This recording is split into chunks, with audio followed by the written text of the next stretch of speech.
Save the Semantics, episode 98. It is January 11th, 2020. My name is Myro. This is the podcast where I talk about things that have kept my attention and whatnot. And just daily grievances or whatever I put in the title of the podcast. It's a beautiful day out. Thought it would be a good time to go out and record. It's not too windy. Right as I say that, the wind kind of picks up. And first week of the year is through. Seems like it's been a pretty eventful week for the most part in terms of world news and all that, but I don't really want to get into all that shenanigans. As for myself, went through the first week of classes, and it seems to have gone pretty well for the most part. Nothing too crazy or extraordinary, but I think I have a pretty solid schedule for the most part. I think classes aren't going to be too difficult or anything like that, but it'll be enough to keep my attention. I've also tried to. I think if I can maintain this, I'll be pretty happy. Is trying to go to the gym, as I've mentioned a few times before, or several times before. So we'll keep at it with that. Twice a week, more or less. If it doesn't rain too heavy, then I'd say I'm pretty good to go. I was gonna run earlier today, but I stayed up too late last night. I was kind of being dumb, and I was like, let's just stay up a little bit, even though I wanted to get up a little earlier. Sometimes it just doesn't work out that way. What have I been up to lately? Outside of classes, just kind of been doing the same old. I recently got Fire Emblem's 3 Houses, which I'm currently playing. I've been kind of wanting to get that for a little while now, even before Dragon Quest, but I finished Dragon Quest and I felt like there wasn't really a whole lot else to do for me in the game. I think I essentially completed like the main sort of story and stuff, and there's some extra content, but I'm not really all that interested in doing it at the moment. I think I might return to it to try and bump up the difficulty, just because I kind of want to challenge myself with that. But taking a little break from that game, I started Fire Emblem, and I'm really enjoying it so far. I think the last game I played in the series was Valentia, which was a remake of the second game, and I thought it was really well done. Unfortunately, there's not really a whole lot of replay value for that game, just because there's only 2 modes. There's like normal and hard. And with like the newer games, they usually give like 3 modes, which is like normal, hard, and then like insane or something like that. Insane or maniac. So I was like, it was just not really a whole lot of replay value, because I played like the most difficulty, which was just classic, hard classic. And I really did enjoy that game. I thought the music was incredibly well done. I don't know if I talked about it on the podcast before. I thought the music was probably the strongest part, I feel like. The emotional beats really kind of, added up to everything. The story is it's pretty standard, but I thought it was well done. I thought it was interesting the way, like, the 2 paths were created. I think it was nice to have like sort of the variety of like the units. You had one side having like and who was one of the main characters, and his units, and then there's the other side, which is Celica and her units. So I thought that was cool. Kind of like it eventually kind of leads up to a point where everyone fights together. That was sort of the final mission. So yeah, that was the last game I played. I enjoyed that. Before that, I had played Fates. I only played Birthright. I didn't get my hands on Conquest or Revelation. just because I think in order to play Revelation, you had to get Conquest, and I didn't really want to put down the money to buy Conquest. If I had spent all the money on those 3 entries, it would have been maybe like, I don't know, $70, which is kind of maybe a little pricey, you know. I think now Conquest is probably cheaper, but I don't know. I'm not really sure. I think the story was kind of weak for Birthright. I thought the gameplay was fine. And I heard the story for Conquest was not very well done, which is unfortunate. I heard that the gameplay was probably the strongest part. So I don't know. Maybe I'll return to it, but we'll see. I've been having a lot of fun with Three Houses so far. There's just a lot. There's a lot of content to delve into, and there's a lot of like customization and things like that. So I've been enjoying it. It's hard. It's been hard to keep my hands off of it. I think that the story can be like varied too, because like there's like 3 paths essentially in this one, 3 houses. So there's bound to be some replay value for sure, just going through each storyline. So yeah, I'm looking forward to that. I'm enjoying the gameplay so far. I enjoy the characters. The characters are all mostly pretty interesting. Of course, you have, the stereotypical kind of characters. You have the shy character. You have the sort of the lazy character. Like how their personality traits is just kind of based on one thing. I mean, it's hard to write kind of in-depth characters when there's so many of them. There's like 30 plus characters in the series, and and this one's like no exception. So yeah, it's not easy, but I think what they have, like with what they have, I think they've done a good job so far. Even though I'm like maybe like 10 hours into the game or something like that. I'm not entirely sure how many hours I'll be dropping into it. Hopefully 100 plus. I think Awakening I put a ton of hours into. That was my first Fire Emblem game that really got into the series, and I think a lot of people can agree with that. I think that game was a really solid introduction to the rest of the franchise, and yeah, I don't know if I beat Insane on Awakening. I don't think I have. I think it was it might have been too difficult for me, but yeah, I've been enjoying this newest entry so far. Outside of that, not really a whole lot been keeping my attention. Last night I went to see Uncut Gems. Thought it was a pretty well done movie by the Safdie brothers, who directed Good Time, which came out I think last year. That was was it either last year or a couple of years ago that movie came out? I thought it was really well done. I think the both of the movies have a very similar, story plot trajectory. Like it's just kind of heightens in like this thriller sort of where it just keeps building up to finally like a climax. It just keeps going and going and going. And I think this movie kind of ramps it up a little bit more from Good Time. Adam Sandler does a great job. If at first I was like, oh, it's just Adam Sandler, but he really kind of fits. He really fits into that role. Like as the story progresses, you're like, oh shit, this jeweler is fucking crazy, So he's like a gambling addict and all that. I enjoyed it, and I'd recommend it if you're kind of into that pulse pounding kind of thriller. Where like the stakes just keep getting higher and higher, and that sort of thing. I enjoyed that. I've really been wanting to get around to watching Parasite, but I just haven't had the time to. Maybe I'll try sometime next week, or this upcoming week if I have some time. I think maybe that's something I'll do. I heard it's gonna rain this week, so maybe it might be a good time just to sit forth and watch another movie, Might as well. I heard great things about it, and I've already mentioned my love for Korean movies, so I think it would be a good time for sure.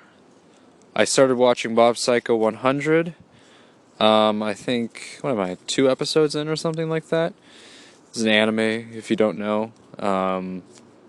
and it's the art style is very unique. The animation is fantastic. Is incredibly creative. Like everything is just kind of pushed beyond proportion, or it's like everything is like very exaggerated. You know, all the characters have, all the characters are very, yeah, just very exaggerated. So if they're angry, they're shown to be just fuming. You got smoke coming out of their ears and stuff. It's very much a cartoon, and I've been enjoying it so far, and I can't wait to continue that. What else? Music. What have I been listening to? I haven't really been talking for all that much. I want to at least get the 20 in that I usually do. I know I say I don't want to put just go on mindlessly, but I mean, I feel like that's what I've been doing for a while now, so I might as well. I've been listening to some stuff. I've been kind of getting back into like metal, heavy metal, that kind of thing. I don't know. I've just kind of fell into that. It really depends on obviously my mood and stuff like that, but I've just kind of fallen back into listening to metal. There was this one heavy metal band called Alcest. I've never heard of them before. I heard about them from, I forgot the YouTuber's name, but I was watching like a YouTube review of like this one guy's like favorite albums of the year. And this album came out called Spiritual Instinct by Alcest. Very interesting. They call it like shoegaze, like the singing style. Like it's like shoegaze mixed with like black metal or something like that. And I think it's supposed to be like you have sort of this melodic singing style backed by this heavy metal. I think that's sort of like I think that's what the terminology means. And I enjoyed that album. One of my favorite like Celtic or just metal groups is called Northland, and they kind of do that sort of thing where they have like a melodic singer, and also like they sing with like that the growling voice. It's like kind of like a nice little accompaniment. They haven't really released any music as far as I know, but I really enjoy their albums, even if most of their songs sound pretty similar. But I still enjoy that. I used to listen to them a lot more in high school. I think I just moved past them a little bit. I still listen to them once in a while, but yeah, it's been a while since I've heard anything new from them. There's this other band called Opeth, and I've been kind of going through their album called Blackwater Park. Also, sort of similar to the way Alcest kind of performs. Like they have like a melodic part with also sort of a the deep metal growling part of it as well, sort of infusing that. And I've been enjoying that album for sure. I haven't really gone through the entire thing. I'm maybe like halfway through, but I'm enjoying it. I think I'm trying to like go different places with music, just because I think as much as I enjoy like jazz, very chill kind of music, I think you should try to like challenge yourself once in a while to something a little different, even if it's something that I am familiar with. Just going back to that kind of music was a nice change of pace for sure. I've been wanting to kind of like go back and listen to older rock albums. I mean, Opeth's album is kind of old. It was from 2001. So there's just so much that I feel like I'm missing out on, and not even just like like it just in terms of like rap and just all music. There's just so much out there for me to listen to. So that's one of the benefits of having Apple Music. I think it's just being able to find all these artists that you haven't had the chance to listen to before. I think that just goes with any streaming service, I guess, but I have Apple Music, so that's what I've been using. It's going to cost me a bit next year because I'm not going to be a student anymore. It's going to cost me like $10 a month, Hopefully it'll be worth it by then, I mean, I don't know what else I would be listening to if I'm commuting. I gotta listen to something. I'll probably be like downloading some podcasts and stuff too when to listen to when I commute as well. So I've kind of kept that at the back of my mind.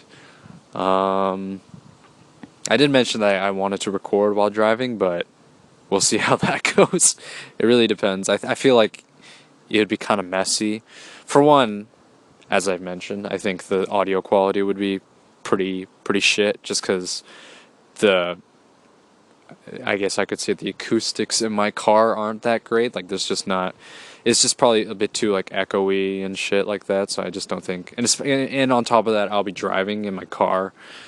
It's too loud for like the microphone to pick up my voice. I feel like so it'd be kind of difficult to do that. We'll see though. And I haven't really. I haven't really tried. So don't know if I.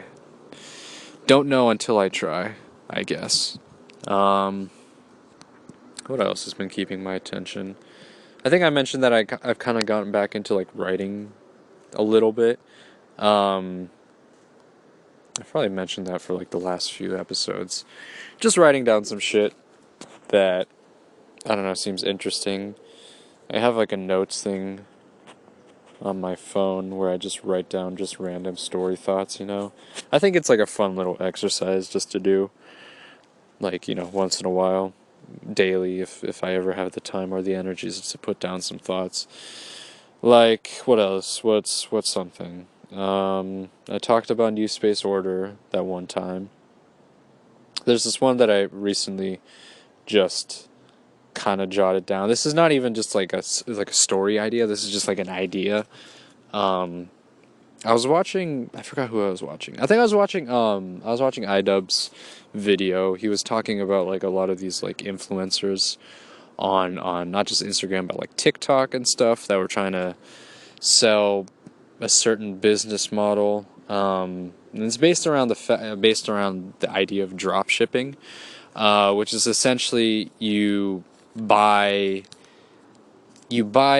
product in bulk, and then you sell it on Amazon for at a higher price, like to higher margin essentially, which is not illegal.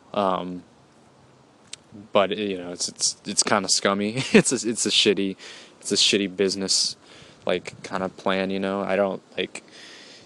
I just can't see myself being like if I ever to run a business, like I'd want it to be legitimate. It'd be difficult, of course. Running a business is not easy by any means, but like just fucking selling shit is just like a Ponzi scheme like that, just selling cheap products for the sake of yourself, like I don't know, it's just kind of scummy. There's no there's not really integrity. You're just kind of do it just as this way for like a just sort of a get rich scheme, or just the fact that you can't find anything else to do, right? There's just better ways to apply yourself, I mean, that sounds scummy in itself. Apply yourself. No, I mean, there's just better ways of going about it than just selling, product that's like basically useless. Selling kind of these like little trinkets for at a higher price. I'm just just marketing yourself. And then like the in the video that iDubbbz made, there was this one seller, and she was just like marketing herself on TikTok, talking about, hey, this worked for me, and she was just trying to be all like she was being very abrasive about that kind of thing. It's like, oh, if I can get rich too. I can get rich like just like that, and so can you, kind of like selling this idea of how to run it like a business. It's like, don't do that. Don't follow her footsteps. And she like, she's like, I followed the footsteps of what the fuck is his name? What is his name? Gary V? I think it's Gary V. Yeah, Gary V, that one dude.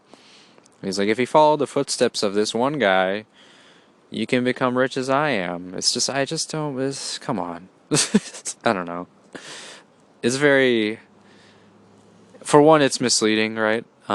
Because she doesn't really reveal all that much information. She just says, oh, I made this much money In what amount of time? I don't know. It's just kind of a vague number. You could have made that over the period of your entire life, and I'll be like, okay, that's not that impressive, right? You made $500,000 over the course of 6 years. I mean, that's pretty good. That's really good, actually. But if you break it down, you make maybe on average like 90K every year, which is still good, as I said, but it's just still kind of misleading. You're not really a millionaire. You're just making, above average solid income. You know, you're just not disclosing that, which is really stupid. I don't really get the whole thing. I think, I don't know. It's just, I'm skeptical just because, I don't know. I'm just that way, and I think learning, going through school helps too. Just learning about, business models and stuff like that. And it's like it's never that easy. There's never like a get rich scheme other than winning the lottery, which you is just unlikely. It's just it's improbable that you'll ever win the lottery, right? Like any major, Mega Millions or whatever. Like it's just not probable. Um, and so there's no real successful way to like really get rich like that through a business. I feel like, and again, I'm talking out of my ass too, but I just based on my brief understanding and of the learning that I've gone through and school and stuff. Just taking just like a basic like introductory business class, I feel like is enough to be like, oh yeah, that's not that's not really viable for most people. For one, you don't know if you can even really sell the product, just because like it's a shitty product. Like people aren't gonna buy it unless like, unless again you market yourself in a certain way. But like it's just, I don't know. It's just for like, do you enjoy doing that? Like, I guess in a sense you could say that that person is also selling her image too through TikTok, right? That's how she's kind of gained followers and gained, I don't know, earned some income, I guess, through selling this idea of what she does, like that kind of thing, right? Like it's just it's less about the product and more about your own personal image. I feel like, just sort of the way you sell yourself. You get sold on the idea of the business. It's like, oh, if I follow this business plan, I'll be as successful as this person, right? And it's just kind of it's a Ponzi scheme in a sense, right? So, I don't know. I just don't fuck with that. This is just the bottom line. I forgot where I started with that. Oh yeah, I just had that idea down as a note, maybe as a possible thing to write about. Becoming an Amazon seller by selling shitty products, I think it'll be funny to have like a story, like sort of like a satirical story about one of these influencer type people that are like selling these like shitty products and try to make like an inspirational story out of it. When in reality it's like just some garbage product that it's basically useless, essential oils or drop shipping products and shit like that. I think that would be kind of a interesting thing. I don't know how I would go about writing it though. I kind of fucked up on the recording there. I was just saying that like it would be funny to write that kind of story, but again, I don't know if I necessarily have the tools to write, I don't know, comedy and stuff like that. Gain a little insight from some other sources, other authors and stuff like that. And that's probably going to do it for this episode. You have been listening to Save the Semantics, signing off.